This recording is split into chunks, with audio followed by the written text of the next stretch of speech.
You're listening to the PodMania Pro Wrestling Podcast, a sample of the best pro wrestling podcasts we can produce on our tiny budget. Check us out on Apple Podcasts, Podcast Addict, CastBox, and all other podcast platforms. If it's wrestling you want, check out more of our great content at podmania.co.uk. Let's do this.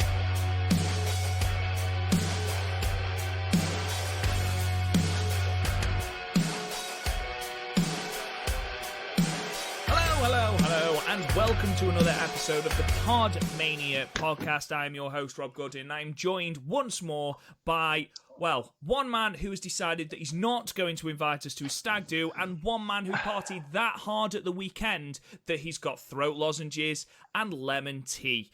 Garth and Chris, how the fuck are you, friends? These allegations are unfounded.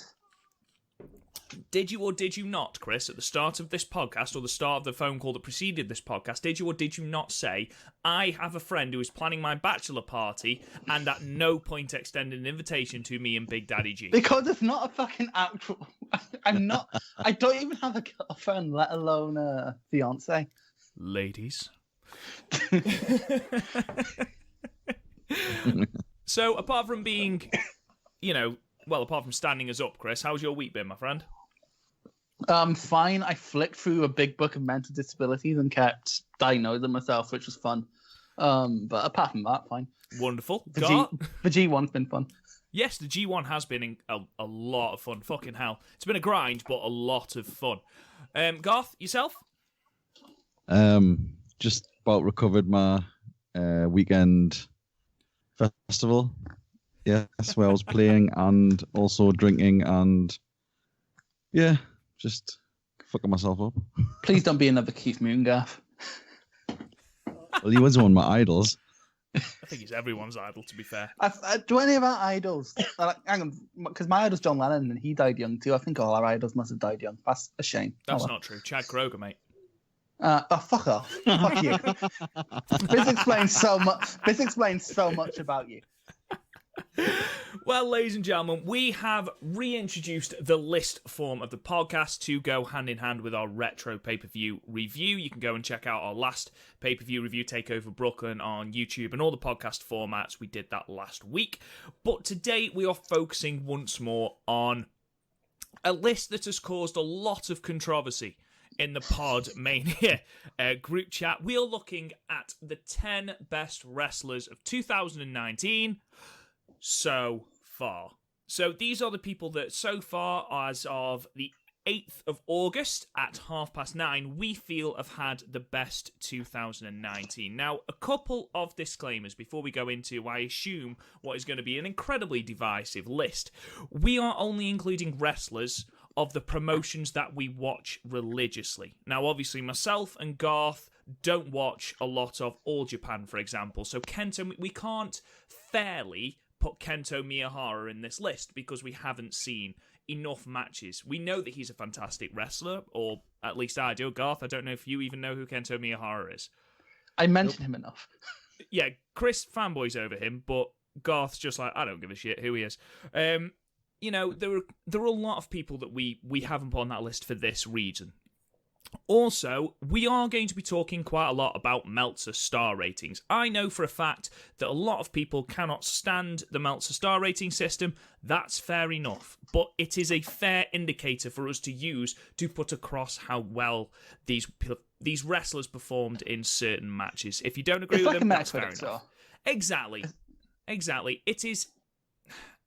Just because Meltzer thinks that, you might not think that. We've all disagreed with Meltzer before, and I'm sure it will continue forever and a day, but that is how we are going to be doing it. So the way we're going to do it, I'll introduce the list. We'll go from 10 to 1, and then we will sort of have a little bit of spirited debate about these people. But 10 wrestlers was never going to be enough. We always tried to fit more people in. So before we actually start the list proper, we'll have a look at some of the honourable mentions. People that have had a great 2019 but haven't quite managed to break into our list. So, Chris, do you want to give us your 2 honourable mentions in a little bit?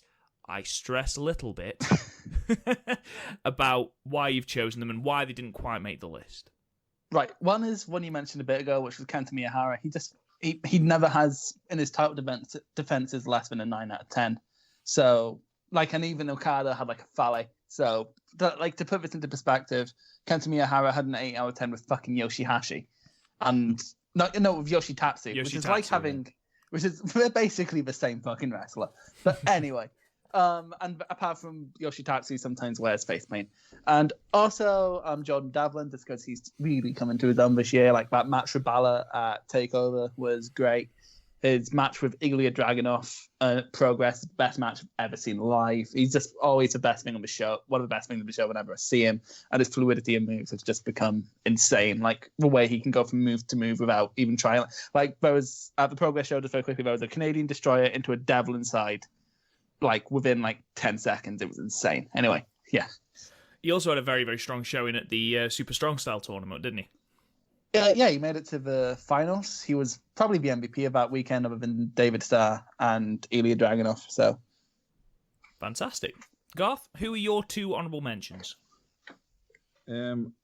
First off, I've got Brian Cage, Impact World Champion. I mean, he had a little bit of time off with injury, but he still pulled out some great matches. He had his sort of final face-off with Mike Elgin, which both men, I think, sort of went beyond what people thought they could do. He managed to get some good matches out of Killer Cross. He managed to get good matches out of basically anybody he's been up against. I think the only reason he maybe didn't get in this list is because there are a couple of other people in Impact that are slightly better. But that's the only reason. I think Brian Cage has been really, really good. And I want to mention Moxley as well, because although obviously he went sort of, I think with his on his way out of WWE, nobody actually believed that it was going to happen. Everybody thought we were going to get swerved, but he still put his all in. I mean, that stuff he was doing with Drew McIntyre at the end was really, really good. He was selling everything. Then when he came back, he had that absolutely amazing sort of debut at All Elite, and from then he's just got better and better. So I can imagine him next year, he'll probably be on this list. Oh, 100%. I can imagine by end year he'll be on this list. He's been buried for the first half of this year, and this list was made before his great matches in the G1. So yeah, it is important to state that he has had a fantastic G1. Even his comedy matches, his match with Toriano was genuinely quite entertaining. And Toriano, you don't have a match with Toriano to have a great wrestling match. But, it was entertaining. He had a good match with Tai Chi, his matches with Ishii, with Naito, with Shingo. Really good matches. Yeah, really, really good matches. So, again, Garth is absolutely right. At the end of this year, he will definitely be on the list, 100%. My honourable mentions, I've got 2 of them. The first one is Sonada. It feels like every single year we start the year by saying, this is going to be the year of Sonada, and then he sort of gets a little bit of momentum and then dies off. However, this year he's had an absolutely outstanding series of matches with Okada, including a 5-star rated match in the New Japan Cup final, which was incredible. He's had another fantastic match with him in the G1 Climax, which was just absolutely insane. And he seems to be going from strength to strength. His in-ring performances seem to improve fantastically. If he can just get rid of the Paradise Lock, he might make this list. But it is such a stupid move. With Sonata, it's much like Devlin, his fluidity of moves has just become almost second to none. It's insane. He's had this drop kick for a while, but his springboard drop kick, but he just keeps getting better at it somehow. And he's the most seamless movement, jump up into a moonsault I've ever fucking seen. So yeah, his moonsault is gorgeous. His moonsault. It's definitely a moonsault. Yeah, absolutely. He's had a great match against Zack Sabre Jr., against Kota Ibushi. His match in the opening night of the G1 Climax was absolutely sensational. Such a great match. And again, he's unlucky not to get on this list, but he spent half a year feuding with the Gorillas of Destiny. It's very hard to even make honorable mentions doing that. So, yeah, fair play to him. And possibly a little bit controversially, I've gone for Bray Wyatt. Now, anybody that has listened to this podcast from the very, very start knows that Bray Wyatt is my favourite wrestler, and the man has dealt with such shit. When he left WWE to take time off, presumably to heal injuries and to let people forget just how fucking badly he'd been booked in September, I believe, everyone thought, that's it, he's gone, this is... What the fuck have they done with him? He's now a tranny that has a towel on his head, pretends to be Sister Abigail. I quite like that. To be, I'd rather he'd have kept that gimmick. I quite enjoyed it. So. I'm sure you did. I'm sure you did. Who could forget that infamously cancelled match between Sister Abigail and Pumpkin Balor? Jesus Christ! I know. me and you were reviewing the show. What's the special guest referee? But he's come back, and he has come back with this wonderfully twisted Firefly Funhouse gimmick and this utterly terrifying new persona. And the fact that Wyatt has embraced it, and there's rumours that he's in full creative control of this new gimmick, and he's got Jeremy Borash involved as well, who of course was probably most famous for his stuff with Matt Hardy in the Broken Universe. The fact that he is getting what is effectively a children's television programme over the fact he's Mr. Rogers. The fact that this debuted, and you got half people going, this is fucking stupid, and then everyone going, this is absolutely fine. And now he is probably the best thing on Monday Night Raw. And yes, that is improving slightly under Paul Heyman's control, but the man is just a creative genius. Now, if WWE, obviously we can't put him on this list properly because, he hasn't wrestled a match in 2019. But if he can continue this gimmick, and if it continues to take off, we could legitimately see a title contender in the making. The man could be one of the biggest things in WWE. We wait with bated breath to see how his match goes against Finn Balor at SummerSlam. I mean, you can't think of a better in-ring opponent, but let's not forget that these two have fought before and it was an absolute shower of shit. So, fingers crossed, but Bray Wyatt, considering he's made absolute gold out of what he was forced to do before he went off with injury, I think he deserves an honourable mention.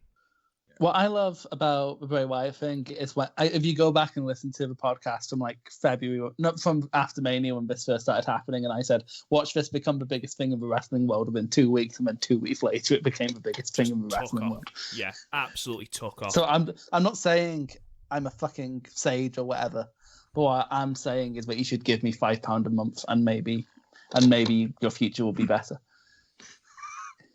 I mean, that's bold. I don't think many people are gonna do that, but fair play. You don't. Basically, I don't want to directly pay for the WWE network, so this is how I do it. You want us to set up a Patreon for you just so you can afford the WWE network? No, I can afford the network. I just don't want to have to give WWE my money. So. Fair enough. Anyway, let's get on with this list then. So the 10 best wrestlers so far of 2019, and this first one is instantly going to cause some controversy, but number 10 is Cody. Now, yes, in ring, especially New Japan fans, they'll look at this podcast and go, fuck this shit, how is Cody on this list? I almost left. Well, look at what Cody has done this year. Not necessarily in ring, but we'll get to that in a minute. The man has created a company, possibly the first viable American alternative to the WWE since TNA in 2005. The company has not had a taping yet, and this, yes, you can say it's the Young Bucks, yes, you can say it's Kenny Omega, but Cody seems to be the person that everyone talks about. The fact that he is the man, that MGF, the person who hates absolutely fucking everybody, he is the person that MJF will come out of character and go, yeah, this guy is absolutely amazing. He had a 5-star match with Goldust. He had a fight, not wrestling the Will Ospreay style, not wrestling the Kento Miyahara, Kazuchika Okada style, wrestling and what was effectively a territory style, proving that he is a great wrestler. But the AEW thing that he has put together with the help of the Young Bucks is something that is just, he's got to be on this list for this reason. Garth, do you agree? Oh yeah, totally. Yeah, I mean, like I say, he had the 5-star match with his brother. Everybody watched that just, I think, out of morbid curiosity to see how bad it was going to be, and then everybody, I've seen a couple of people say, "Oh, it was quite slow, blah blah blah." But 9 times out of 10, people have said it was one of the most amazing matches they've seen, and a perfect way for those two people to kickstart and restart their sort of wrestling careers again. And obviously all the stuff he's done outside with AEW, not just setting up the wrestling, getting the wrestlers involved, but all the stuff he's doing that none of the other promotions are doing. The autism inclusion, giving out sort of tickets for like police and firefighters and people like that, and just basically trying to get everybody involved. That's, I mean, the stuff that Brandy's doing as well, and the whole thing just seems like a total breath of fresh air, and he's the one who's kickstarted it all, so he deserves to be on this list. Yeah. Chris?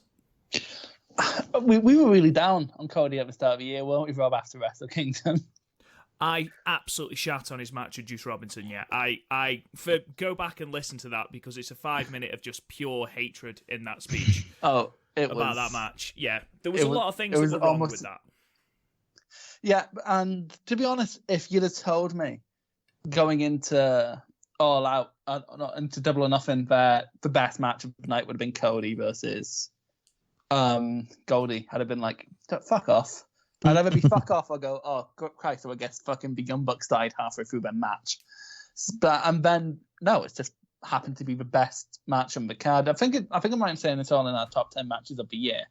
But the thing is, having a 10 out of 10 match doesn't necessarily get you on this list. Like half this list, tiny spoiler, don't have 10 out of 10 matches under the belt, in our opinion. Like at least 3 or 4 of them don't. So that doesn't, and loads of people who got 10 out of 10s didn't make it onto the list. So that isn't what gets you on. The 10-star match isn't what got him onto this list. What got him here is what he's done with AEW. Because like me and Garth talked about this during both AEW reviews. Rob didn't because he wasn't fucking here.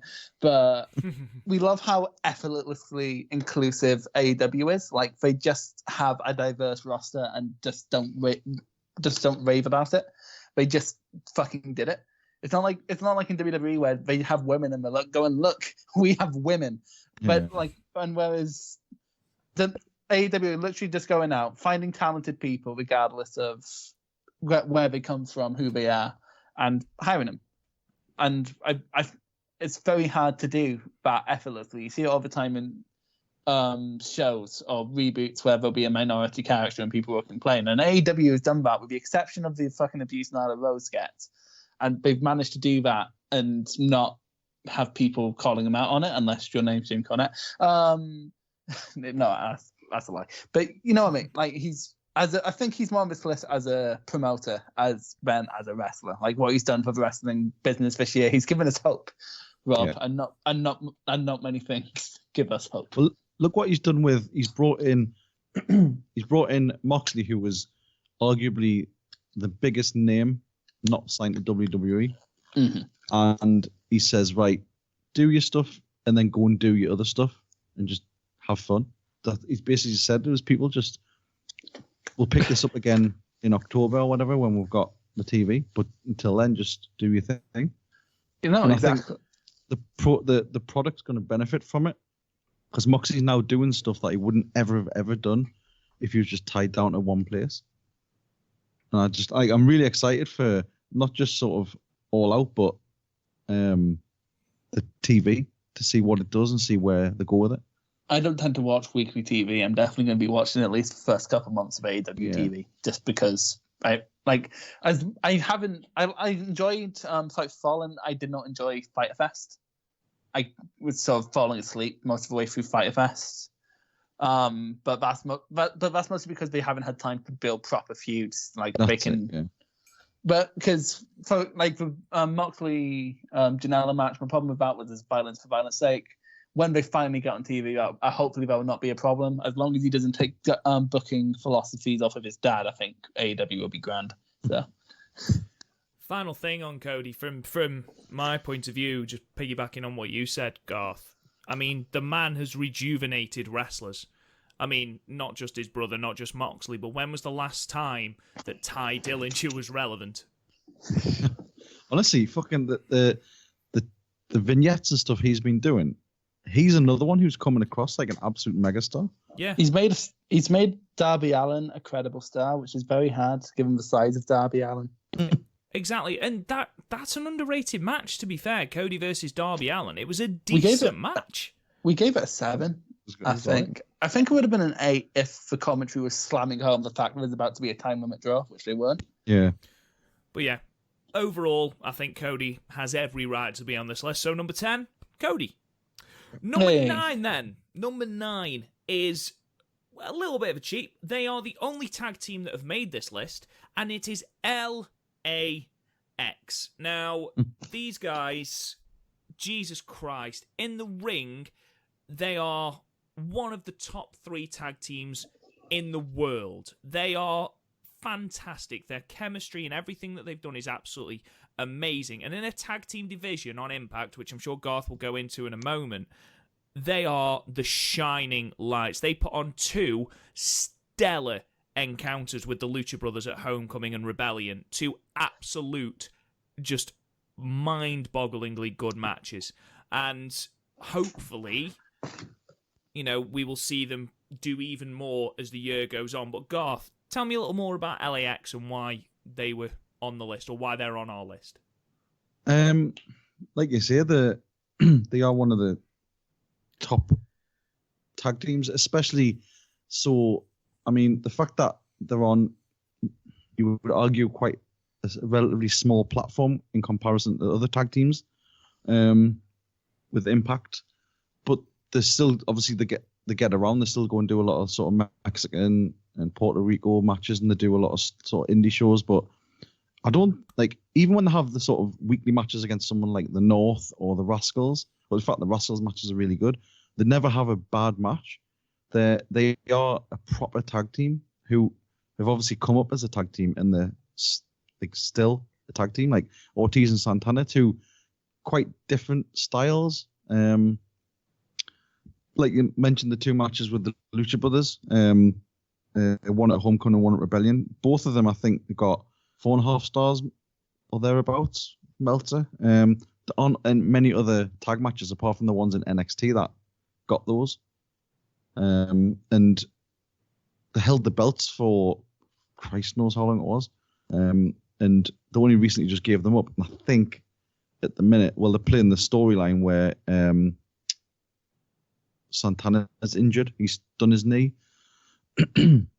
So Ortiz has been coming out with like different sort of partners. But I just think they did the whole blow off last year with fake LAX with Homicide and Hernandez. The OGs. The OGs, yeah. And then they just picked up with the Lucha Brothers, and honestly, those every time they had a match, it was like, I want to see another one of those matches. And they kept giving us those matches, and every single one was an amazing match. And like I say, the fact that they've only just relinquished the titles, and I think it is due to injury, so hopefully they'll be back on track. But their contracts are due up next year, I think. And there are sort of whispers and murmurs that WWE have been looking at them, which would be an absolute fucking travesty. It would, you're absolutely right. Chris? LAX are a very big fish in a very mediocre pond. And I think they're great. I've mostly seen them through, because I didn't start watching Impact till about like 2 or 3 months ago, thanks to Rebellion. But their matches with CCK in Progress has been one of the best feuds going in Progress, and we've just added Eddie Kingston to the mix, which is weird because in kayfabe, Eddie Kingston murdered one of their children or something. But yeah, GBH. But yeah, they're really good. They are probably one of the best tag teams in the world. We just never get to show it because we keep having matches with the same people. And it's like, well, the North and the Rascals, and even like smaller tag teams in Impact, like Desi Hit Squad and Dina's, they're capable. But problem is, they're so good that we sort of have. It's sort of the NXT UK problem with like Walter and Dunn, where they're so far above everyone else that no one else seems credible. Yeah. Like, that's how good we are. We put a whole division full of good tag teams to shame. But to be fair to the Rascals, they have sort of stepped up when the Lucha Brothers have sort of disappeared. Oh yeah, the the Rascals sort of picked up that mantle. Literally all the problems that the Impact Tag Division have isn't down to the tag team. It's because they keep giving away these matches on weekly telly. And it's like, fucking, okay, you could have built a decent program with the North and LAX, but now we're just going to spunk it off on Impact, which is basically in TNA's philosophy. They book to their weekly shows and not to their pay-per-views. But they are probably, like, other than the Young Bucks, they're probably the best tag team in the world right now. Maybe I just tweeted it. They're definitely within the top 10 tag teams. And, like, in terms of how I enjoy watching them, I enjoy watching them in more places than any other tag team. So they're very much deserving of being on this list. And yeah, I don't have a ton to say because I haven't started watching Impact until the last few months anyway. So no, I agree. If LAX do end up in the WWE, I'm sure people will say, "Oh, just imagine them against the Revival." Yeah, well, look what happened to the Revival. But LAX, absolutely outstanding tag team. Their matches I did see a match against the Rascals. Really, really good. Who was it that they took on at Slammiversary? Was that the Rascals and the North? Yeah, it was like a 3-way. Yeah. Okay, that was match. Yeah, it was a decent match. Literally everything LAX touches turns to gold when it comes to the tag team division, and you're absolutely right, Chris. It's because they are a team. It's because they are, they do perform across, the indies as that team. But yeah, number 9, LAX, the only tag team on this list. Bit of a cheat, but never mind. Number 8. Now I have a lot to say on this one. Number 8 is the dragon himself, Shingo Takagi. Now, this man, holy shit. He debuted in New Japan at King of Pro Wrestling 2018. And from that point until the Best of the Super Juniors final, the man went unpinned and unsubmitted. That's a fairly impressive record, but you can get around that with New Japan's booking by just having him in tag teams and stuff like that. However, in the Best of the Super Juniors tournament, had it not been for someone else, who we'll be talking about later, having just an unreal tournament, this man would be probably second in the list. This man, he's MVP of his block. Oh, 100%. He went through the block unbeaten, putting on absolutely outstanding matches against the likes of Sho on night 1, Kanemaru on night 5, Dragon Lee on night 8, Ishimori, all these people, Shingo brought out this unbelievable match out of them. And the Kanemaru match, which I mentioned earlier, Kanemaru is basically lower mid-card. Nobody ever expects anything from Kanemaru, even though he is very capable in ring. That match, I genuinely believe that Kanemaru, of all people, was going to be the person to break Shingo's streak. Kanemaru, for fuck's sake. He then had an absolutely outstanding match in the final against Will Ospreay, which got Dave Meltzer giving it 5 3/4 stars, and it was worth every single star. He's then gone on to take on heavyweights in the G1. He put on a 7-star match, due to our ratings, against Satoshi Kojima at Dominion. And it was an absolutely fantastic match. It was about 8 minutes long. It was brilliant. And then in the G1, he has put on stellar matches against Cobb, Moxley, Ishii, and Naito. That match against Naito, I actively encourage you to go and watch. Everything this lad does in the ring is just unbelievable. He is such a talent. And the fact that New Japan have managed to book him out of this losing streak without making him look weak is even more testament to A, his character, and B, their booking. What a man. Fantastic. Chris? One problem every wrestler faces when they get out of a winning streak is where do you go after you lose? And somehow they've managed to find a way to have Shingo fall up. And you're not complaining because it's Shingo. But here's the thing. He's made this list quite high based on one tournament, basically. Based on his performance, because he's been in tag matches all fucking year. Like, and yeah, sure, him and Bushi versus Roppongi 3K, the fun enough match. But really, how many times have you seen it? How bored were we at the beginning of the year of that match, Rob? if you are, again, you've summed that up perfectly, Chris. Shingo's made it to 8 on this list, despite being in a less than interesting tag team with the least interesting member of LIJ. I mean, who even, and this is no disrespect to Shingo at all, but who even remembers the IWGP Junior Heavyweight Tag Team match from Wrestle Kingdom 13? Nobody. I think we gave it 6 stars. It was there, it was serviceable, but it wasn't the best. It was a fine opener. Well, yeah, it was okay, but it was no way to use Shingo. Exactly. When you consider that match, that card had a very lackluster match between Ishimori and Kushida, and then as soon as Shingo was put into singles competition, because I believe Best of Super Juniors was just his first singles competition that whole year. I believe so. And straight out the gate with Show, I believe we gave that a 10. That was such a good match. And he's so different from other juniors, basically because he's not a fucking junior. But he's again, that match with Kanemaru, I believe by hook or by crook, Kanemaru is going to do it. And the thing is with Kanemaru, he is capable. But this is his best match since Noah. What was it called? Navigation. Noah has weird fucking names. Was it 2015? No, 2005. 2005. The one against Kenta. Jesus. That's not long ago. Because Kanemaru never gets a chance, to be fair. Kevin Kelly kept calling him his guilty pleasure, which we went into why that's fucking weird. But yeah, he's absolutely amazing. I can't think of a bad singles match he's had all year, and that match with Ospreay, I think, is tops both mine and Rob's list. And actually, the G1 match changed that with the Okada Ospreay match. But I've before the G1, I'm pretty sure that was top of both our lists, wasn't it? Oh, 100%. Nothing touched it. Yeah. No, it's so good. I remember I was watching it, and it's very rarely I watch matches and think of Meltzer ratings, but as soon as I finished going, I would just went, oh, fuck, that's going to break his scale, isn't it?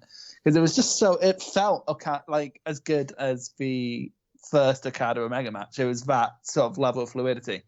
And neither man took any stupid bumps. They took some big bumps, but not stereotypically stupid junior bumps, which is just a testament to how solid both men are. And I'm really looking forward to seeing what else Shingo can do with G1, because he's been great so far. His match with Moxley was awesome. His match with Cobb, which I only just watched today, is amazing. Rob really likes his match with Naito. I'm sure it's really good. And honestly, if this is half as good as Rob says, it'll be great, because Naito sort of lost his mojo this year. But I'm so looking. I love Shingo. I can't wait to see what else he does. I hope he moves up, because Hiromu's back soon, and we can't have 3 juniors, because otherwise Bushi just gonna have nothing to do. So, I mean, the difference between him and Ishii, because Ishii could have quite easily made this list just for his G1 performances, as he could every single year.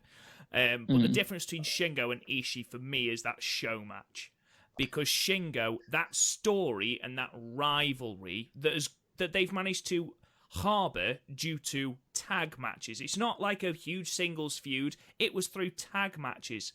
And then they had this main event, and it was stellar. The fact that Sho had to put everything in because he wanted to be the first one to beat Shingo, and just this story was fantastic. Just overall, an absolutely fantastic competitor. Garth, have you got anything to add about Shingo? No, I think the only match I saw was the tag match at Wrestle Kingdom. You need to watch some Shingo, man. You need to get yourself some Shingo. Honestly, when I look back, I remember actually liking him as well at the time, because he was on that match. He was one of the bigger guys. Pour some Shingo on me.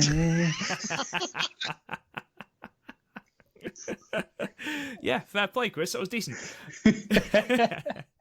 Yeah, Shingo could quite easily have been higher on this list, but to spend up until the Best of the Super Juniors in a less than interesting tag team, fair play to get this. I think also very quickly behind the scene, we did use a point system, so because of this, some New Japan people got moved down just because Garth doesn't watch them.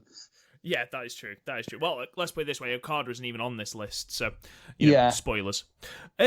So yeah, Shingo number 8, 100% deserves to be on this list. Garth, if you take nothing from this list at all, apart from the fact that we haven't been invited to Chris's stag do, go. For fuck's sake! Just go and watch one Shingo match. It's fucking brilliant. Even if it's just the Shingo Ospreay match from the Best of Super Juniors final, you will cream your pants.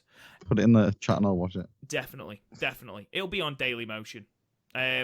Anyway, number 7, Big Daddy Walter. Now, this man, he basically put the entire of NXT UK on lock. Now, NXT UK, we discussed this before we came on air, is a very divisive brand at the moment, but this man genuinely makes it worth watching. Now, when we went to NXT TakeOver UK Blackpool, guys, we stood there after Pete Dunne had beaten Joe Coffey, and I remember looking at Chris and saying, who else is there to beat Pete Dunne? Because we've said this before, Pete Dunne acts on a different level in NXT UK. No one is close to him.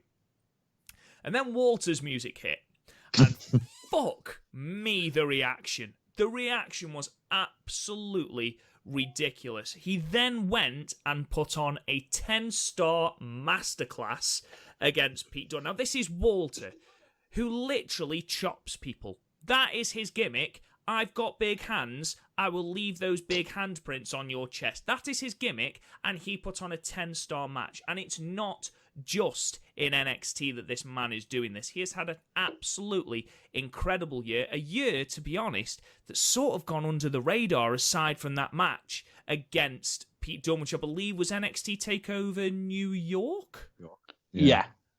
Absolutely outstanding match. Chris, I'm sure, you were a huge advocate as to why Walter needed to be included on this list. I know me and Garth are only familiar really with his WWE work, but please take it away, talk to us about him. Right, I remember, first, very quickly from TakeOver Blackpool, the biggest thing I remember from Walter coming out was me and you fucking really going for the cheers, and then Garth just turned to me going, who's that? I'm like... I think my words were, is that Kozlov? Yeah, no, he looks like Kozlov. I'm like, fucking... I'm not going to be a dick about it because you're on my ride home tomorrow. But for fuck's sake, the thing I remember most is all the fucking Marks singing his song. It was right. Mental, wasn't it? It's so Walter. He was someone I was loving last year. Like I remember going to Shug's house party last year just to see him, just to see one of those chops live because he's toned it down. Believe it or not, since going to NXT UK. You don't believe me? Go watch his matches with PTO. But yeah, he's just every match he's singles match I've seen him in this year's, with the exception of like jobber matches, have been no less than 8 out of 10.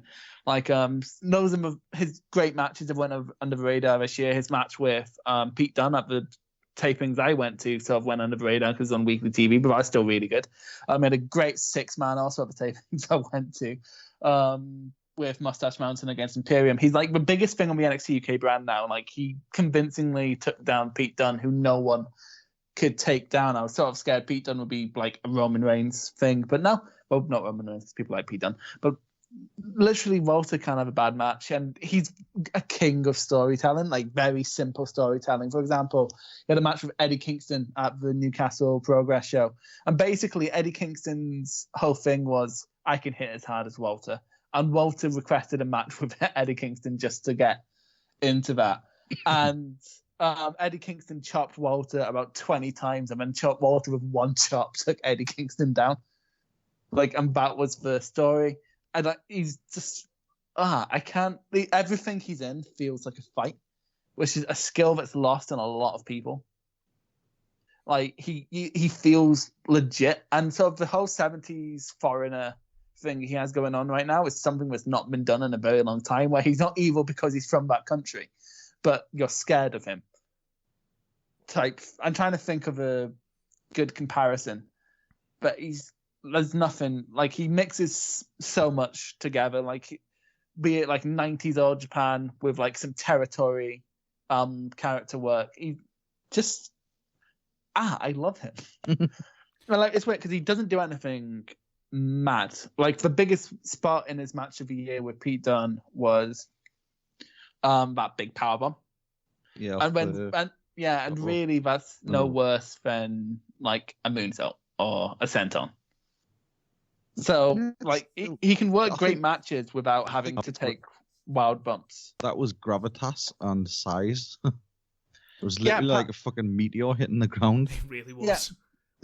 Partly, but also you look at so many people who are bigger than Walter who don't carry that sort of weight, because how he carries himself, you believe. Like, you can imagine him studying the art of war, sipping wine, listening to classical music at home. Then going outside and doing squats with a giant dog. Yeah, no, because that's even the way he dresses. He you believe he's very disciplined. Yeah. Like, he's either in a nice, well, not a suit, but like somewhat formal wear, or he's in like a customized tracksuit. No, literally on NXT UK with Imperium, he's been coming out in customized tracksuits when he's cutting promos, and like he's so good that he's getting over like language barriers. That's how good he is, and just I love him. I don't think get him with Paul Heyman. No. Make him the new Curtis Axel. Well, I think Cesaro was more of a good thing there, or Ryback, given the size. But going back to you look at someone like Damian Priest, otherwise known as what was he known as? Punishment in Ring of Martinez. Honor? Punishment Martinez. Who's bigger than Walter, like taller than Walter. I'm pretty sure he weighs more, but he doesn't carry himself with. Oh, Baron Corbin is another great example of a big man who you don't believe can kick your ass. Whereas Walter, you take one look at him going, I would not want to run into him in a dark alley in Glasgow. He's got that look, though, where he looks like he's almost as sort of wide and stocky as he is tall. No, exactly, but also it's not like a fat thing. He's just that's how he's built. Yeah. Like, he doesn't look out of shape, which is it's a very hard line to cross. And like the fact that he's leading the level of talent he's leading, be it in like ring camps or which is now disbanded, or Imperium, with like Eichner, Basel and Alexander Wolf, they're all amazing talents. But like Walter's a believable like mob boss almost. Mm. Like it's like, honestly, he's like a godfather of wrestling. I just love him. Yeah, I agree. Garth, have you got anything to add? Not really. I mean, we've covered the only real matches that I've saw is the Takeover one. Saw bits and bobs of the other stuff, but I mean, I really, really, really enjoyed it. And I think with Walter, it all comes down to who he's in there with as well. Like, Pete Dunne was like the perfect opponent for him, because Pete Dunne could do the nasty stuff, but then he also allowed like Walter to do a little bit more actual wrestling. Yeah. And I think that's why that match was so good, because there was a total mishmash of styles going on, and they both had to go into each other's sort of realm to sort of get the match through. It was really good. Yeah, fantastic. I mean, I've got two of his matches on my to watch list. One of them, I believe, is in OTT against Jordan Devlin. That's a great match. I forgot about that. That's such a fucking good match. And one, I believe, is against Pac as well, which isn't that from OTT as well? I think I've not seen that one. Mostly because I heard like it was good, but not like great. Also, what else was there? Anything against Ilya Dragunov is always great for Walter. What was the really? Oh, Trent Seven at Super Strong South 16. Check that one out. Oh, the unification bout. Yeah, and also his one again, because he's such a nasty heel now in Progress. And also, what was it? Oh, there's so many. Okay, Chris Ridgway. His match against Chris Ridgway, I forget what chapter, but like, it's what I'm disputing Garth saying it depends who he's in there with, because Chris Ridgway is quite inexperienced. I've always just went for his first tour with Noah and is apparently doing really well. But he's he's in like 3 or 4 years in the game, and only like a year and a half on the big stage, basically. But he had like a great 9 out of 10 match with him. I'll send you the chapter afterwards because I forget which one, but it was a great match. Fair play. So Walter, I think we can all agree, definitely very, very, very much deserving of his place at number 7 on our list. Number 6 now, and we have the current NXT champion, Adam Cole, baby. I mean, the reason he's on this list is pretty self-explanatory. He's Adam fucking Cole. This man is literally the face of NXT. There is no one more over in NXT than Adam Cole. Even Johnny Gargano, who puts on repeated masterclasses, there is no one more over than Adam Cole. Adam Cole, you can say, well, he was in the ring with Johnny Gargano, who's a fantastic wrestler. He was as much a part of those 2 5-star classics at New York and at NXT TakeOver 25 as Gargano was. The storytelling in that match, in both matches, in my opinion, was absolutely fantastic. Adam Cole leading the Undisputed Era is fantastic. On the microphone, I doubt there is a better talker, aside from maybe the Velveteen Dream, in NXT. The man is an absolute godsend to that. Honestly, he's incredible. He's got charisma for days. The man could have been higher on this list, to be perfectly honest, Garth. Yep, definitely. I mean, he's had 2, again, going back to Meltzer's ratings, he's had 2 sort of 5-star plus matches, both with Johnny Gargano, both contenders for best match in NXT history. Yeah, definitely. Possibly some of the best matches we've seen from any WWE product.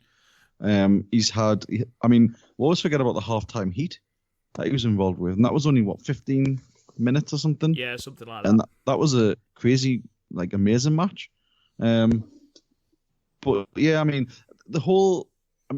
what's so good about him is he works the stuff when he's in the Undisputed Era, like they did the War Games and stuff like that. But he's also just as good on his own, and you can see that he's quite dastardly because he doesn't like to get himself involved much with the sort of tag stuff. He's doing his thing, but then when he has to get involved, he does. 9 times out of 10, it's when he knows he's going to win something. I mean, just going back to those 2 Gargano matches, I mean, the 2 out of 3 falls was personally my favorite of the 2, possibly my favorite match this year. And that's not taking anything away from the other match, which was absolutely fucking stellar as well. But I don't think, since he's been in NXT, and I don't think I've seen him have not even a mediocre match. Every match he's had has been good or great. And he is the perfect champion as well. He's got charisma, he's got the skills on the mic, he can back it up in the ring, and he's got that chicken shit heel where he knows when to sort of walk away as well. Yeah. Really good. Easy to be a higher, like you say. I mean, for me, I heard a comparison, I think it was at some point last year, that he was, WWE were looking at him as the next Shawn Michaels. Definitely. I can see that, yeah. Yeah, you can certainly see the comparisons. You can certainly see the parallels, can't you, Chris? Yeah, but actually, it was during halftime heat where Shawn Michaels was doing commentary. Big Joseph turned to him doing Adam Cole's entrance, and he was like, "Oh, he apparently he's the next Shawn Michaels," and Shawn was like, "Nah, that's putting a ceiling on him." Adam Cole's just great. He can make a very small center feel like an arena for how loud he can make the crowd. It's like unbelievable. It's like a football crowd. Yeah. No, exactly. And his matches are great. He can make you interested in any feud he's involved in. Like, he could probably have a great feud with Lars Sullivan. And I don't want him to go on the main roster. He'll be wasted with scripted promos on the main roster. And the fact that he is a standout in a stable full of standouts is great. But we'll say I forget who said it, other than Velveteen Dream, I've not seen Cole have a bad promo all year. I've seen, and I don't know if you lads have seen it, but Dream's national anthem promo against Donovan Dijak was awful. No. He sang like the national anthem, and for someone who looks like Prince and acts like Prince, he can't fucking sing like Prince. And he's meant to, like, if you're going to do a bad singing promo, be a heel. But yeah, Adam Cole he's such good a heel that he can make a crowd that initially loves him hate him. Well, that's the thing. He rides that fine line of being a cool heel, but then he'll do something where he's like, no, you're not cheering for me. He always knows when to do that thing to stop him being the baby face. And that's really hard to do, I think, especially nowadays. Yeah, absolutely. I agree. to be honest, I think he makes, Chris, you spoke about how he's a standout in a stable of standouts, and that's absolutely right, but everyone is better in that stable with Adam Cole to bounce off. How many times have we sat and laughed about Kyle O'Reilly's reactions when Adam Cole says something? You know, Kyle O'Reilly's just the best facials in the business. Yeah, 100%. When he takes off his glasses and goes, "How dare you!" Did you see? Incredible. Did you see him at the beginning of the year? It was like an Undisputed Era promo, and him and Roddy have the belt. He's tuning up the belt. No, I didn't. That's amazing. Adam Cole, I mean, when he first signed for NXT, it was a big deal. But I think I'm right in saying that, you know, you look at the Bullet Club and you look at people out of Ring of Honor at that time, Adam Cole wasn't sensational in ring. You know, he was okay. No, I remember during a review of the Ricochet match last year that I said Ricochet isn't working at 100%, whereas Cole is, because Cole's all about character. He definitely changed that this year. I don't know if it's because of Gargano. To be fair, I can't even remember what he was doing at the Rumble takeover. Was he even on that card? Takeover Phoenix, that was. Yeah. So wasn't he just accompanying? Was he even on the card? I can't remember. Wasn't he injured? The life of me. Wasn't he injured? Oh, he must have been, yeah. Yeah, because it was... hang on. Right, carry on talking. I'll find our match ratings of it. I want. Have you guys ever seen Adam Cole live? Because it's weirdly different. No. Yes. I saw it. Hang on, where did you see him? I saw him. So, interesting story, a little bit of a side note. My brother despises wrestling. He used to watch it in the Attitude Era. We were both massive fans of Kane. We had the figures. Kane didn't lose a match. He was world champion. Didn't lose a match. Had a great 5-star classic against Chris Jericho. Anyway, he's gone off wrestling. We went to Download Festival to watch Guns N' Roses. The rest of the sort of the undercard, if you will, wasn't great. So I dragged him to go and see... The undercard. I dragged him to go and see NXT, who were there at the time. And on that day, it was main evented by Adam Cole versus Marcel Bartel, I believe, for the NXT Northern American title. And interesting. Exactly. It was actually a really good match, though the crowd started chanting, who the fuck are you, to Marcel Bartel. That's really sad. It is. It was when he hadn't been in NXT long, or he hadn't been on TV much. And it was before he was part of NXT UK. But he came out, and my brother was like, who the fuck is this guy? And then Adam Cole came out, and even he did the Bebe bit. And that is the power of Adam Cole. I saw Adam Cole at a What Culture event. It was my first wrestling show in years and years and years at the time, because a mix of anxiety and having no money, and all the ICW shows being 18 plus sort of stopped me. I was at 18 at the time, and came out, and it was in Meadowbank, which isn't like the best for atmosphere, but Adam Cole made it a great atmosphere. He did the thing where he kept trying to do the baby, but they kept rolling him up. It was very much a house show match, but it was Ligero versus Jay Lethal versus Adam Cole, and everyone's name got chanted, but Cole's got chanted first, and he just went. They chanted my name first, so I win. Like he's just a master at hyping up a crowd. It's unbelievable. Like, let me put it this way: Moose was also on the card, and he managed to stop people doing the fucking Moose chant. Moose. No, literally, Moose ruins a card. Like, if you have Moose, like before he's don't you badmouth Moose? Right, no, like before his current guys, like back when he used to come out to the Moose thing. When he was a face. Yeah, no, exactly. Like when he came out and hyped up the crowd, that's all you'd have for the rest of the show. Like, if you have Moose, like ICW was smart, because when they booked Moose, they booked him the main event, so it wouldn't ruin the rest of the night. By the way, very quickly, underrated match: Moose versus Joe Coffey at the What Culture show I went to. Great match. Anyway, go on. Okay, so the NXT Takeover Phoenix card, as you can find at www.podmania.co.uk to find our official match ratings. So we had the War Raiders versus the Undisputed Era, which we gave 9 stars. We had the singles match between Matt Riddle and Cassius Ohno, which we gave 7 stars, which had the greatest counter in the world, with Cassius Ohno just stamping on Matt Riddle's foot. Yeah. We then had the NXT North American Championship match, the 10-star classic between Ricochet and Johnny Gargano. We had the NXT Women's Championship match between Shayna Baszler and Bianca Belair, which we gave 7 stars, and the NXT Championship match between Tommaso Ciampa and Aleister Black, which we gave 8 stars to. Right, so Cole wasn't on the card. Cole wasn't on the card, no. Interesting. He must have been injured then. He must have been. You have Adam Cole, you put him on the card. Doesn't matter where, you put him on. Anyway, Adam Cole, number 6, could have quite easily been high, but hopefully, once we go through the next 5 entries on this list, you'll see why he can't be higher.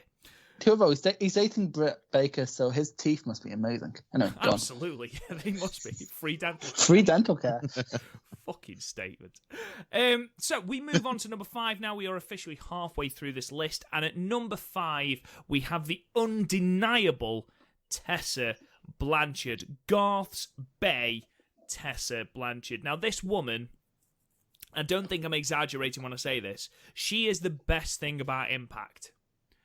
The woman is absolutely incredible. Not only is she the best knockout in the division, she's also now transitioning into the Impact World Championship picture, which in itself has blown the internet up, apparently.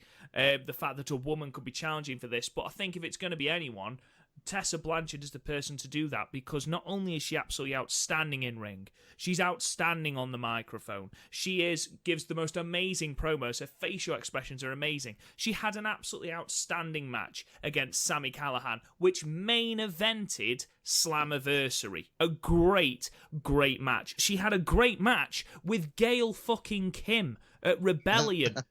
And bearing in mind, Gail Kim has been retired for God knows how long and has been off telly.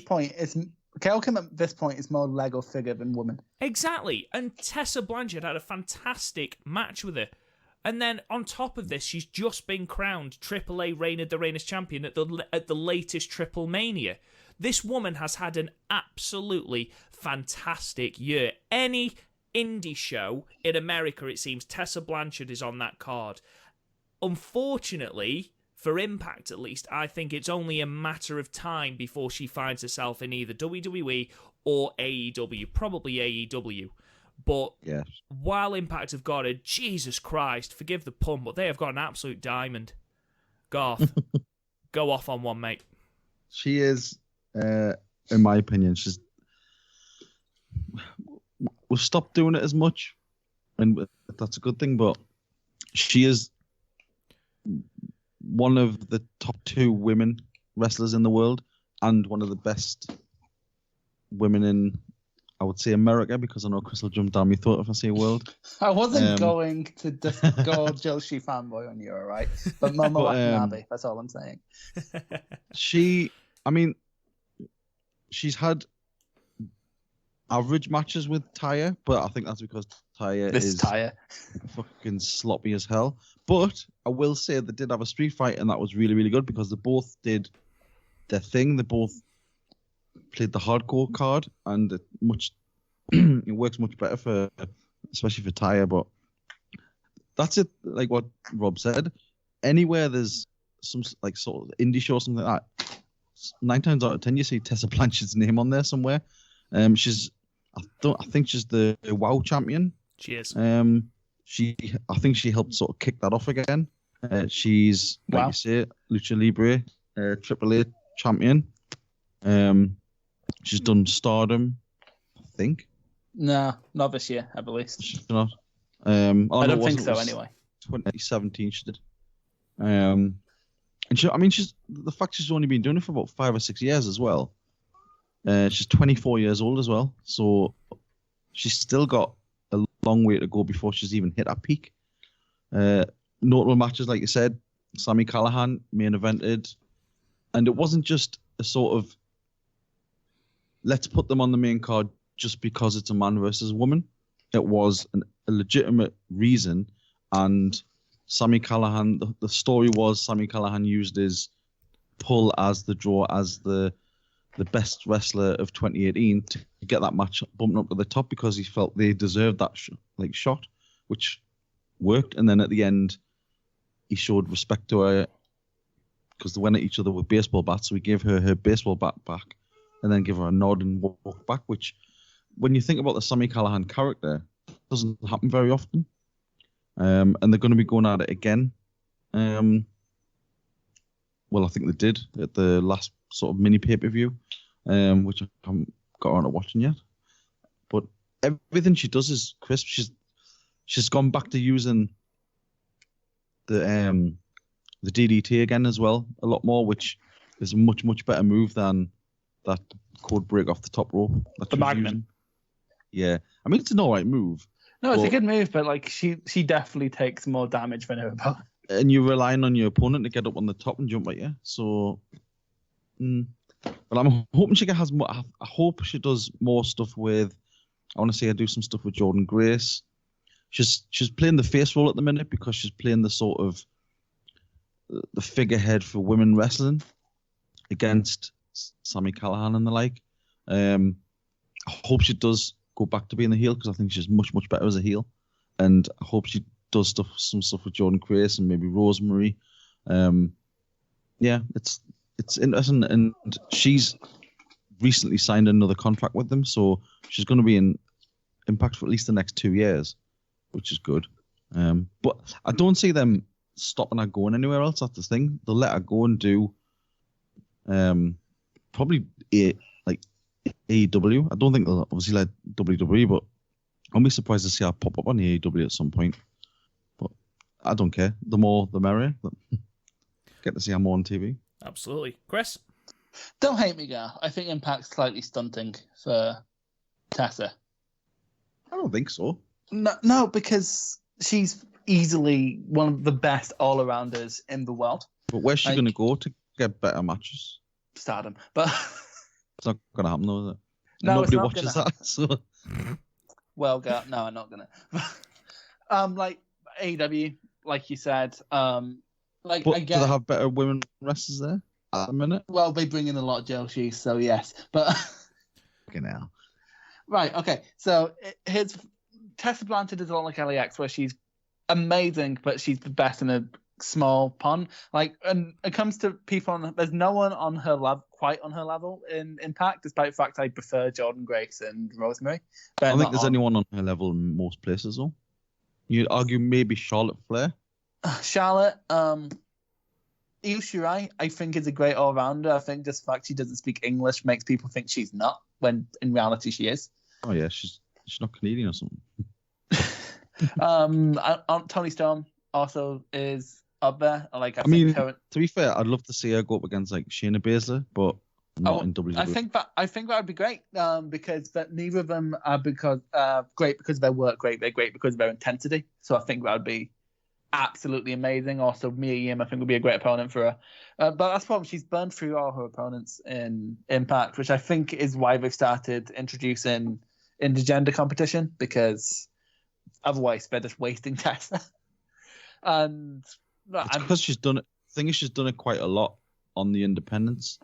Yeah, also, like, have you seen the match? I forget where it was, but have you seen the match she had with Brian Cage, which was fucking incredible? Yeah, was that not like a Beyond Wrestling or something, or Bar Wrestling, like the comms or something like that?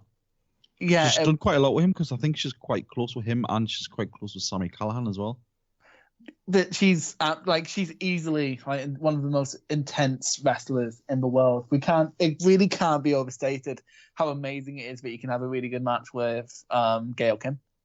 Yep. Like at this point, I'm pretty sure me and Garth are better wrestlers than Gail Kim. She'll end up in AEW because she's always cited Cody as one of her mentors and is referred to him a lot of times as her big brother. So she'll end up there, definitely. Yeah, I really hope she does because I have more faith in AEW to build a good women's division. It's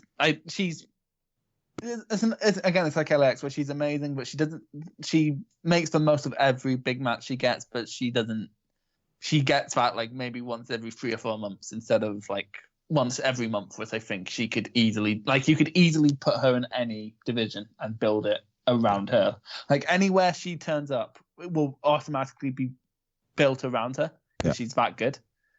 But it's not like a Jordan Grace where you turn up and she's really good, but she's not quite there yet. At very similar ages. Jordan Grace just needs the promo, and then she needs a which is like literally if Jordan Grace could cut a promo like she does on Twitter, she'd be fine. Because Jordan Grace spits some fucking fire on. Like someone messaged her, and and she just went, your profile is a roller coaster, and the guy was just going, I love DX and I'm an aspiring adult film creator. It's like, wow, that was quite a roller coaster. Like literally, but going back off of Jordan Grace, Tess is just amazing, and I really hope to, like, I know this is, Garth's gonna laugh at me for saying this because she does this every time I bring up fucking Stardom, but I really want to see her in Stardom. I really want to see what she'd do against the actual best women's wrestling in the world. The only problem is there's a lot of NXT UK people coming in and out of Stardom, like Viper goes in and out, Zaya goes in and out, and Tony Storm goes in and out. So like maybe they won't bring her over just to keep that diplomacy going, because I'm pretty sure if they wanted to, NXT UK could just go, right, Tony, you're not going to Japan anymore. So she's been there before. So. I think this would be before I started watching, and because Stardom updated their online, there's a lot of like between 2015 and 2017 stuff that's not up yet. She was there with Jessica Havoc. Was she? Okay, that makes sense. But yeah, I think you're more likely going to see her in AEW up against those people. Yeah, to be fair, there's only one Stardom person in AEW, and that's Priestley. The rest of them I think are from Tokyo Joshi Pro and Blue Ribbon. So, with none of which means anything to either, but you know. There you go, Tessa Blanchard. Oh, apparently, well, she is one of the best women's wrestlers in the world. Well, none of us had anything bad to say about her. So no, not at all. I don't know if I agree that Impact's stunting her. I think it's more a fact of she is by far the best women's wrestler there, and she needs more competition. It's the LAX thing, and that's what Impact can't afford. That's the thing. That's the thing, unfortunately. But never mind. While Impact have still got Tessa Blanchard, I'm sure she's going to continue to put on absolutely stellar matches that Garth can continue to enjoy. Oh, also a match with Joey Ryan. There you go. I never thought I'd see Tessa Blanchard take the penis plex, but I did. Number 4 then, we're into the top 4 now, and number 4 is the man, Becky Lynch. Now, if this was a 2018 countdown, there is an argument that Becky Lynch would have been number 1. This woman has gone on to be the face of the WWE, despite the fact that WWE tried to ruin her going up through to WrestleMania. She has overcome that, and she is still one of the most charismatic people. Don't care if it's woman, man, don't care. She's one of the most charismatic people on that entire roster. Her build-up to the Royal Rumble from Survivor Series, which, yes, I know was 2018, but it leaked into 2019, up to the Royal Rumble was fucking great. I know it sounds stupid, but that botched punch she took from Nia Jax was probably the best thing that could have happened to her. It was brilliant. Just to clarify, Nia Jax can still fuck off. Yeah, 100%. Absolutely. Again, comes to the Royal Rumble, she is the most over person on the roster, 100%, more over than any of the male roster. That takes some doing. She then, of course, is the first person to go on and beat Ronda Rousey. And then on top of this, not only does she headline WrestleMania, one of 3 women to ever do it, obviously Ronda Rousey and Charlotte Flair being the other 2, she comes out with both women's titles. Now, since then, people can argue, yes, we have been slightly oversaturated with Becky Lynch, but that's because creative have decided that, oh, she's got a boyfriend, let's put them both on TV together. For fuck's sake. I know, I agree. It's never worked. I don't know why WWE think it's going to work with Becky Lynch and Seth Rollins. It's just made Seth Rollins look more annoying, but never mind. But on top of that, she's made Lacey Evans look good, not necessarily in the ring, but she's made Lacey Evans look good. And that's because she is that good. Compelling matches. Exactly. The matches have slightly under-delivered, but I don't think that's anything to do with Becky Lynch.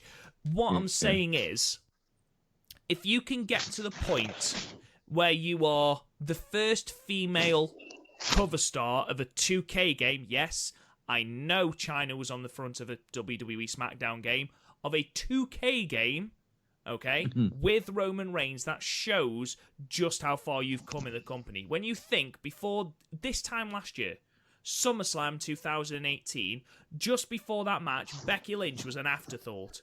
A complete afterthought. I mean, for fuck's sake, Carmella was champion.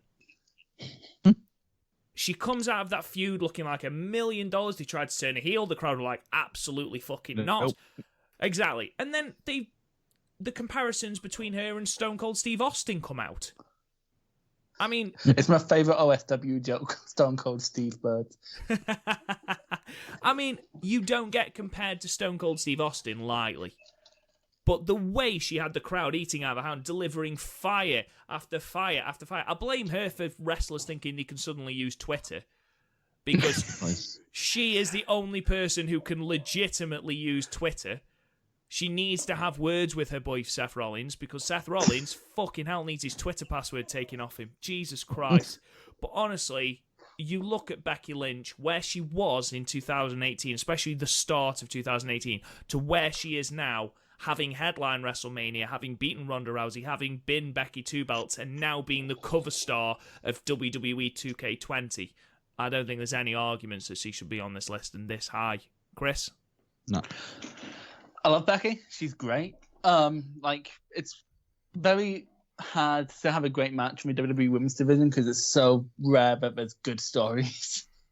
Like, most of the stories is first ever women's this, instead of, hey, these two women have a legitimate reason to fighting, because, you know, WWE is more PR than company at this point.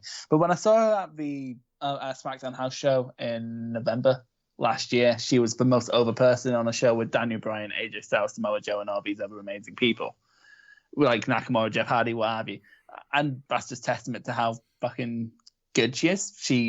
Her charisma carries over everywhere, and you're right, she's the best at Twitter. Like, some of the clapbacks she always has is absolutely amazing. Like, earlier this year, when she was just like, when Ronda Rousey liked her own tweet, which is something everyone is guilty of. But when Ronda Rousey liked her own tweet and she went, hey, pass it on, Ronnie likes her own tweets. That's great. And also, I know this was last year, but when she was having her interview with Edge, and she went, I don't hate myself. I love myself. Oh, get out my ring. Don't you hurt your neck again on the way out. It's just like, it's clear a lot of her promos aren't scripted. Like, she's just allowed to talk, which leads to really good promos, funnily enough. Clear some of them were intended like quite heelish, but they just came off as badass. You know, have you I think it was a promo for Shimmer years and years ago, and she's just being proper Irish. She's calling them like a knacker. It's like, so stop your fucking filthy knacker. It's like, I really wish she'd bring that into... well, I love though, she does sometimes save Seth Rollins on Twitter. That's how good she is at Twitter.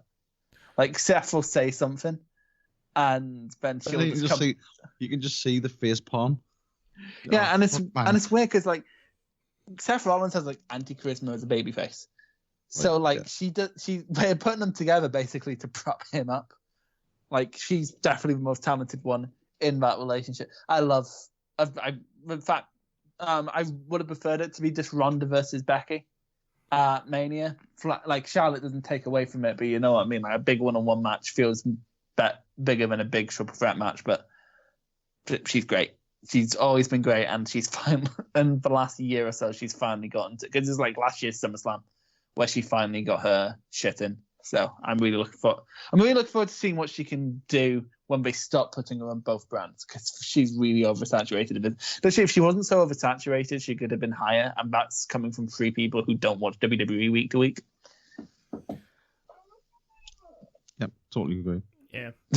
Sorry, I was looking at something. I think we talk about Becky's Twitter game and a promo game, and I think that's been 90% of why she has been so good. And this last bit it sort of encapsulates that. The New Year's Day edition of SmackDown, where John Cena had made unexpected. It was widely announced before the show that he'd come back, and he'd argued with Becky Lynch, and Becky Lynch came out with this line. And if you have a problem with that, John Cena, Nikki Bella won't be the only woman that's dropped you this year.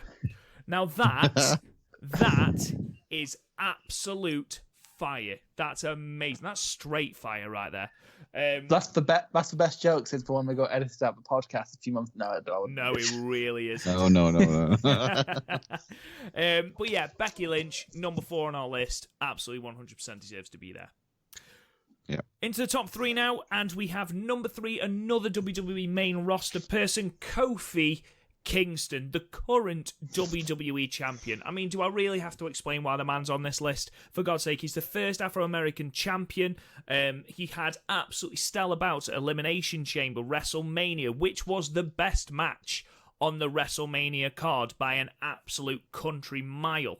I mean, he's had gauntlet matches, which was stellar. I think he's had two. Has he had two gauntlet matches now on SmackDown? Which all been gauntlet brilliant. matches will just never be as good again.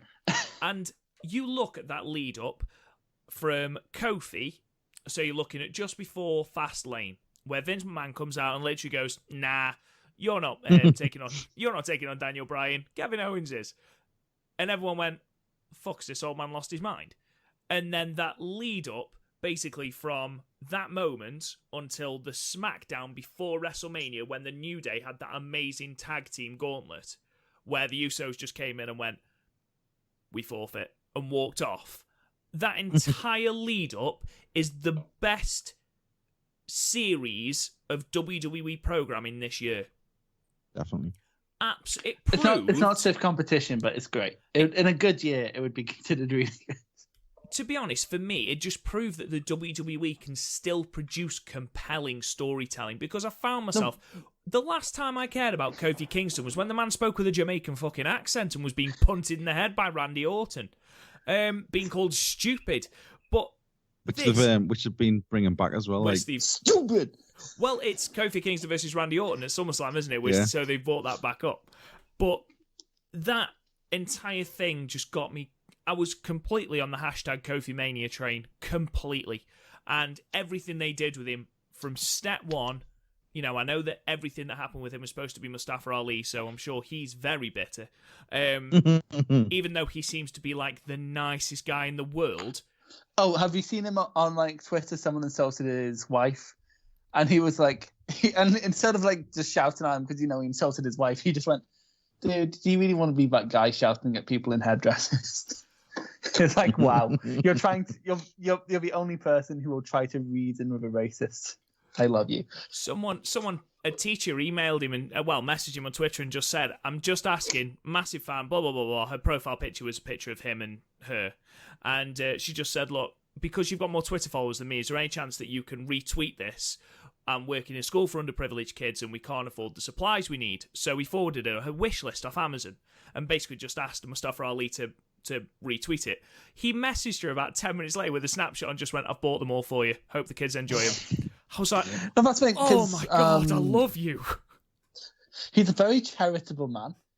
Like, it's incredible because he's clearly just been waiting to earn money so he can give back, which I love. He's clearly one of the nicest people ever. Anyway, this isn't about Mustafa Ali. Kofi Kingston. I mean, that moment, that culmination, when he hits Trouble in Paradise on Daniel Bryan, pins him, and becomes champion. Yeah. There was genuinely a tear in my eye. I knew it was going to happen. No, it's weird because wrestling is the one... I've said this before and I'll say it again. Wrestling's the only storytelling medium that moves in real time. So we've not been watching Kofi for 10 seasons. We've been watching Kofi for 10 years.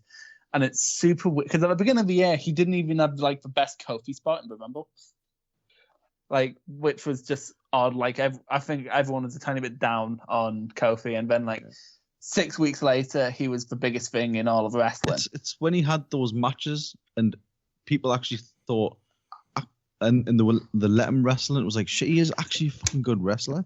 I think just sitting there for all this time, just biding his time. And I think that's something that sort of rung with people as well. It was like, he's never complained, he's never hit out, he's never left. He just does his thing, has a laugh with it. I mean, the New Day, arguably the biggest sort of faction that they've had for a long, long time.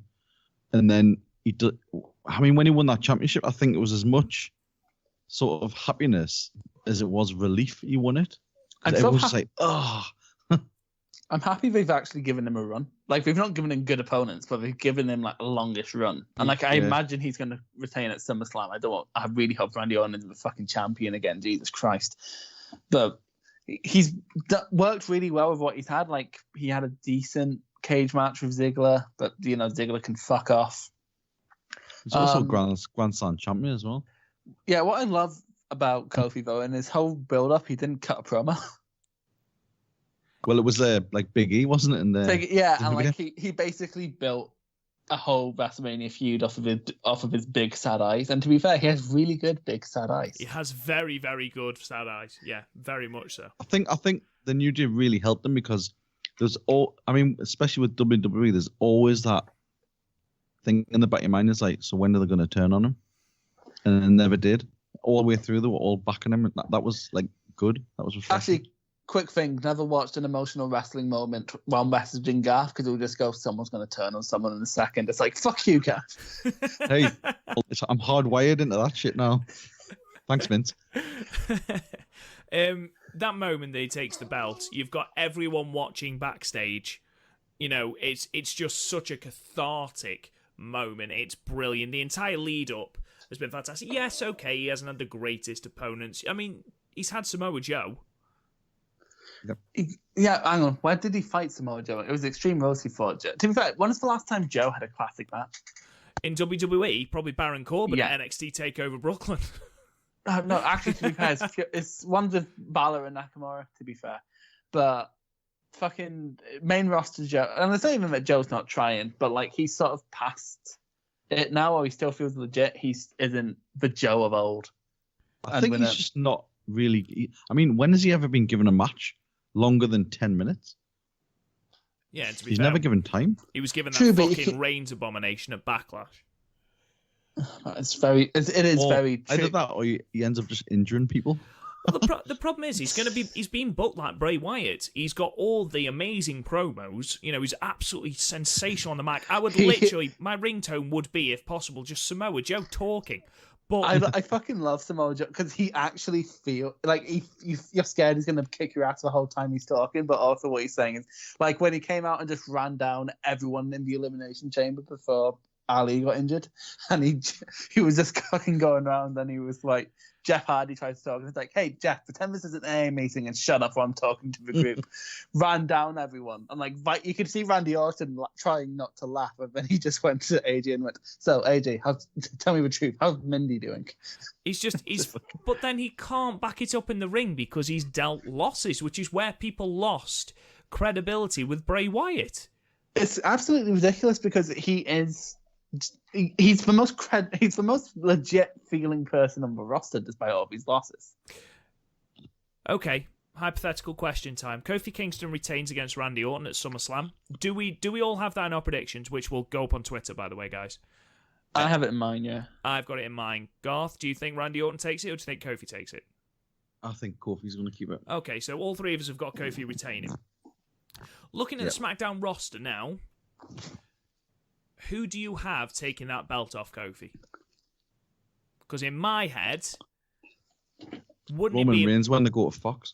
True. Well, I'd love it to be Mustafa Ali. Because you look at the story arc then from Elimination Chamber where he was taken out with injury. Kofi takes his spot. And then we come full circle now. And you can't tell me that Kofi Kingston and Ali wouldn't put on an absolute clinic. Well, lads. Well, as we all know, WWE has been bringing this person to the Performance Center, and I think we should just jump them to SmackDown, get it over with, Session Moth Martina to take the WWE Championship.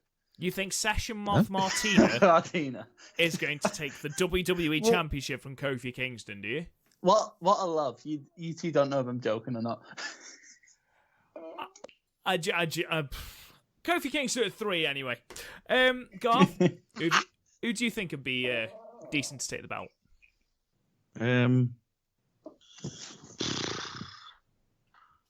I mean, who's even in that fucking picture?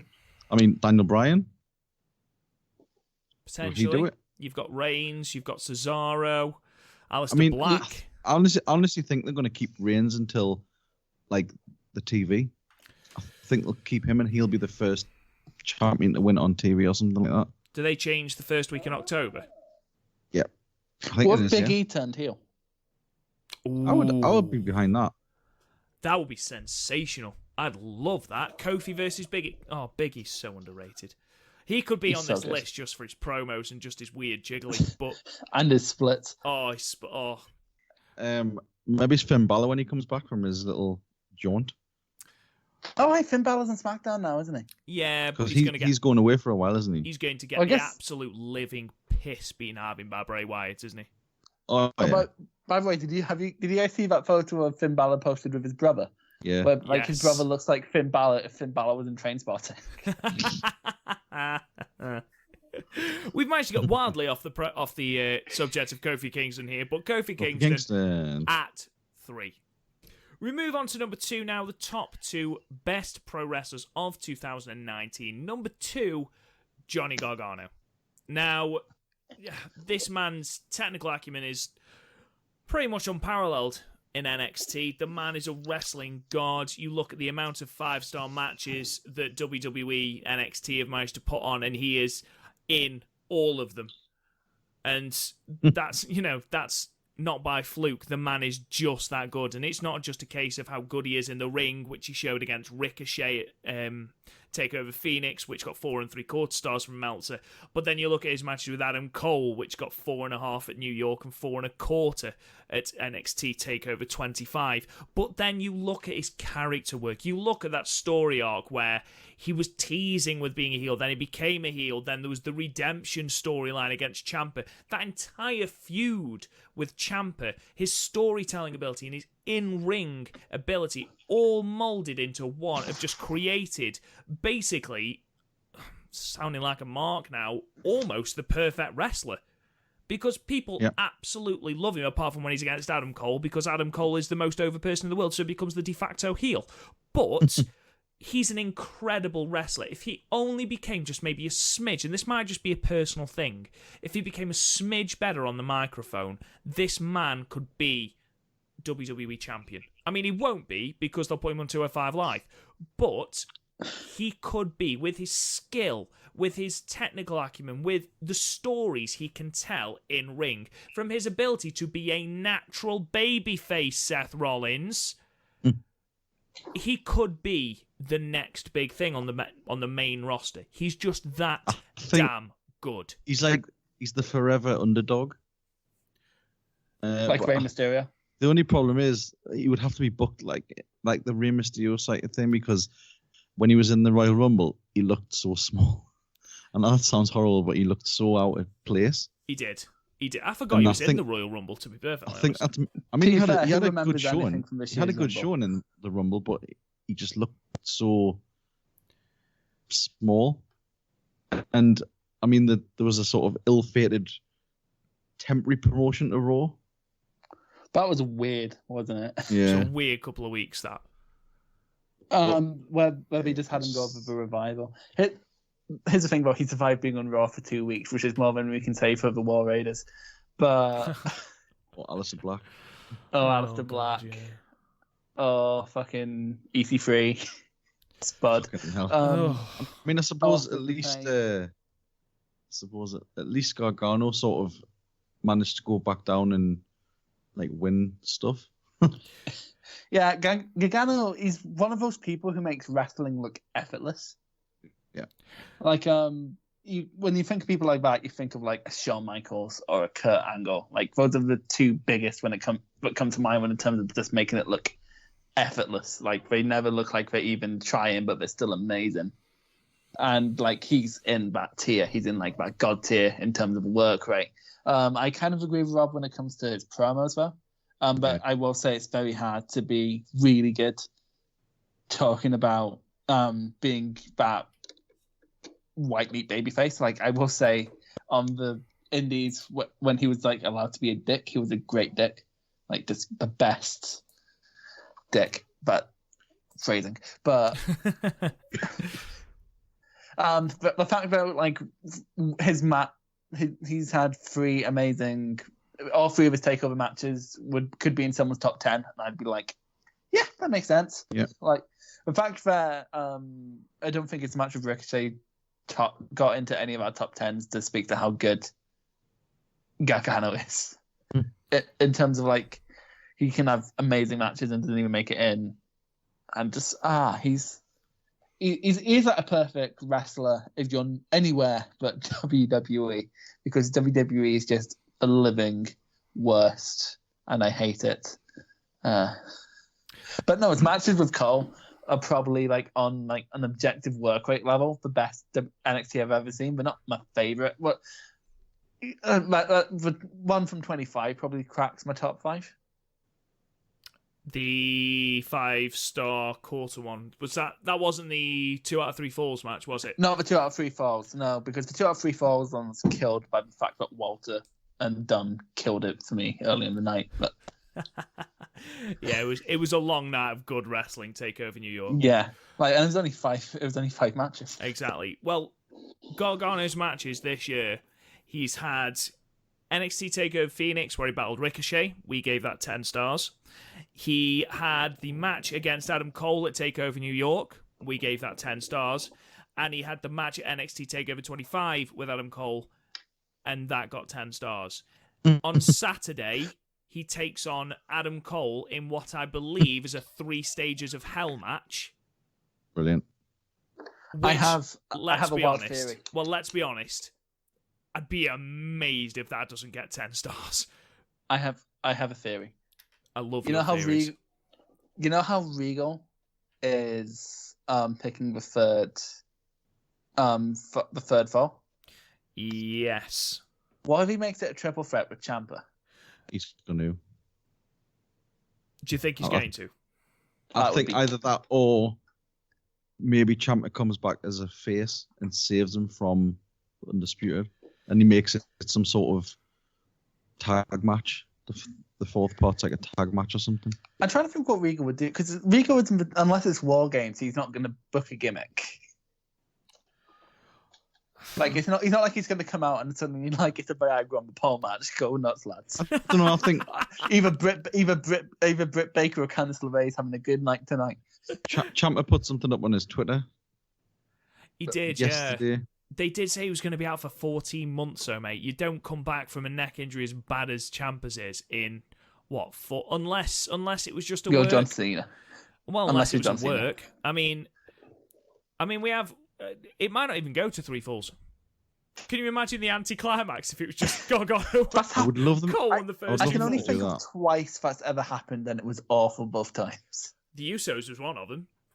The Usos with Gable and Benjamin, and also Cesaro versus Ziggler at Hell in a Cell 2014. Yeah, they are pointless 2 out of 3 falls matches if that's going to happen. But, I mean, I imagine the NXT TakeOver Toronto match is going to be another 10 stars. I can't wait for that main event. And it's the 3rd time in 3 takeovers we've seen Adam Cole versus Johnny Gargano, which pays testament to just how fucking good they are. I'm not bored of it. We want to see more. Exactly. I'm bored of it, although I will say NXT's taken a weird down, like, because they've started doing a weird thing where they put the tapings in different order. So, like, you have fans chanting for saying we want a triple threat after they've announced a triple threat on TV. Yeah, like, that's not the workers' fault, though. No, like, literally, any problem with NXT right now is the workers' fault, but they're cutting, like, even NXT UK, they cut it up in weird order. For example, in the way the tapings were ordered, like the Walter Dunn match and the triple threat and the 6-way match, which were the best matches of both nights, went on last, but for some reason we put the tag matches on last and the Fatal 4-way on last, and it just makes no sense why they would do that, really. No, true. Like, especially when, like, it means you have a very inconsistent crowd throughout the whole taping. Yeah, I suppose, because they'll be up and down, especially if you've got a match and it was the last of 2 nights of a taping. Mm-hmm. No, exactly. But maybe that's why we put it on earlier. So, like, the 6-man match, which is obviously more important, got a bigger reaction. But also, like, it would probably get that bigger reaction anyway because it's fucking Imperium versus British Strong Style. So true. Gargano at 2 then, which leaves one man at number 1, and this should come as no surprise to anyone. Taichi. That Taichi is nowhere near this fucking list. They wouldn't even let me put him in the honorable mentions. Mate, you look at who we've put in honorable mentions, he doesn't come near to them. If Okada isn't in our fucking mentions, Taichi isn't. I don't know, like, some really good matches with Ishii. One match with Ishii does not a top 10 man make. 2 really good matches with Ishii. We move to number 1 then. And of course, it's Will Ospreay. It couldn't be anyone else. Unless you're Garth, who put Gargano on top. Well, yeah, exactly. I've seen more of his matches, though. This man has been completely unparalleled this year. Just He's a couple of fucking statistics. machine. Just a couple of statistics this year. He is the first man to compete in the best of the Super Juniors, the New Japan Cup, and the G1 Climax in a single year. He has had a 5-star match with Dragon Lee at Dominion. He has had a 5 3/4 star match with Shingo, a 5 3/4 star match against Okada at the G1, a 5-star match with Ibushi at the G1, a 5-star match with Bandido at the Best of the Super Juniors, and a 4 3/4 rematch at at WrestleCon. Well, even though they were the other way around, but it doesn't matter. He then had a 4 3/4 star match in a match that gets completely forgotten under his just the amount of matches he has with Pac at Rev Pro. He then had an absolutely incredible match with Rocky Romero at the Best of the Super Juniors.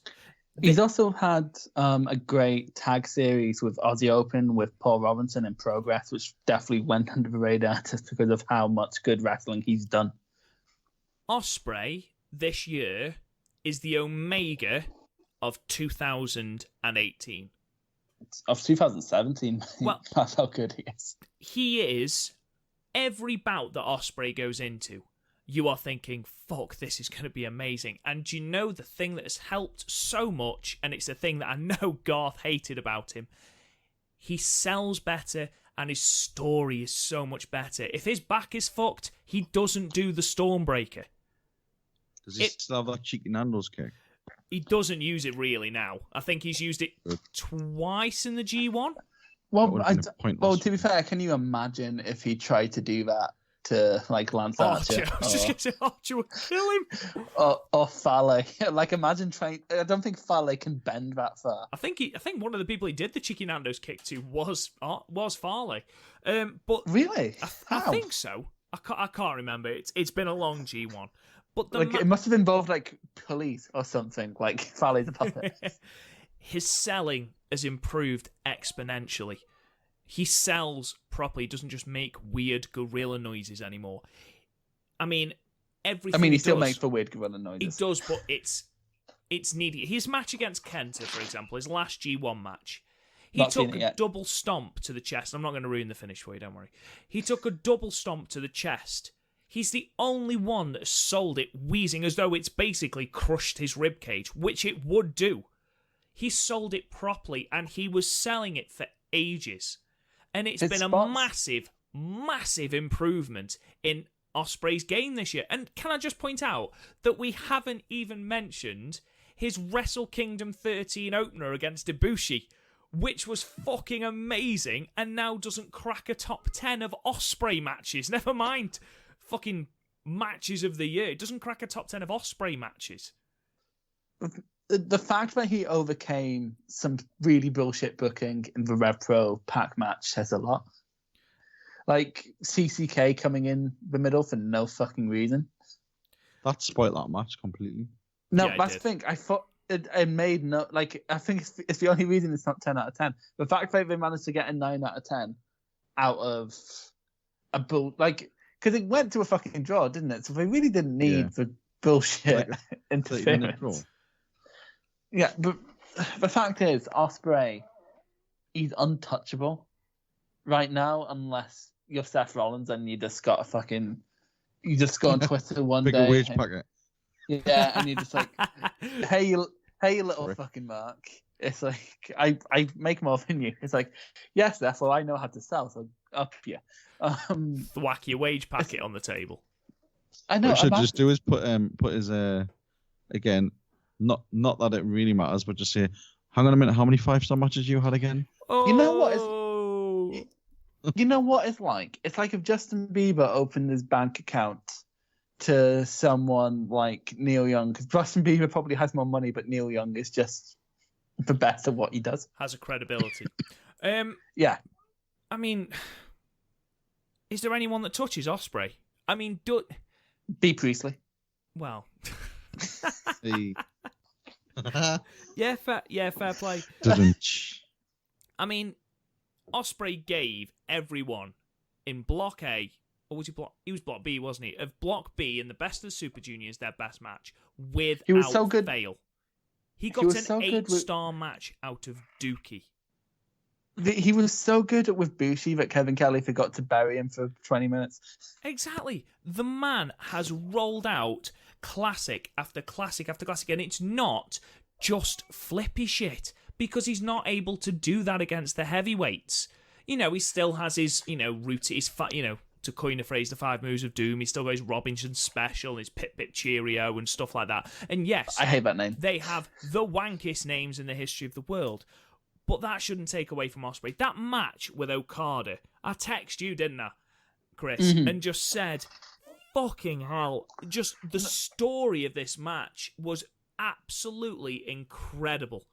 Because he had a match with Okada in the New Japan Cup, and it sort of dampened my expectations going into this, because while the one in the New Japan Cup was really good, it was just like a mishmash of all their old matches. Like, because they've had 5 matches now. But no, this one was just great. Again, his match with Jay White didn't even crack what we're talking about. And up until the G1, that was in my top 10 matches of the year. Anniversary show. Yeah, the backflip into the powerbomb he started doing is just incredible. Yeah, absolutely. In fact, he does all these what should be really convoluted moves, but does them so like in Zack Sabre Jr.'s his match with Zack Sabre Jr., he did that springboard flipping knee thing. I don't know, I forget what it's called. But he did it out from a kneeling start out of nowhere from halfway across the ring, and it made me pop. And it takes a lot to make someone who's watching every D1 match pop. So genuinely, Ospreay's G1 could quite easily be a top 10 on its own. I'm trying to. Okay, so what's his matches? So yeah, ZSJ, Ibushi, Archer. Oh, we forgot about the Archer match. His Archer match was insane. The opener to the G1, absolutely sensational. His worst match has been, genuinely, well, aside from the Bad Luck Fale one, which you've seen now, right? Yeah, it's bollocks. Ended with a fucking disqualification. But aside from that, his worst match has been a 7-star match against Kenta.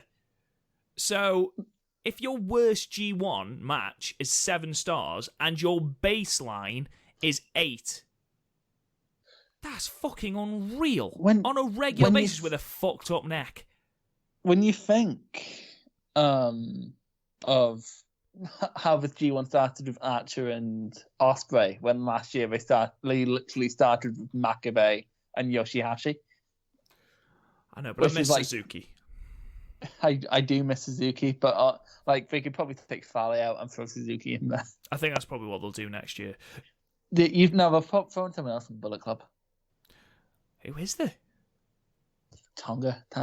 They won't put him back in now, surely. No, you'd think, but look at what Fale. Yeah, does. but Look what Yoshi. They'll probably add someone. They're starting to put juniors in G1 now. By the looks, they say that they put juniors in before, but they've never had can't remember the last time we had 2 juniors. I don't want to say we've never had it because I don't want to pretend to be a history of everyone who's ever been in a G1.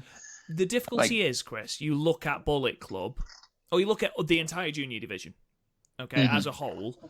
Ospreay and Shingo.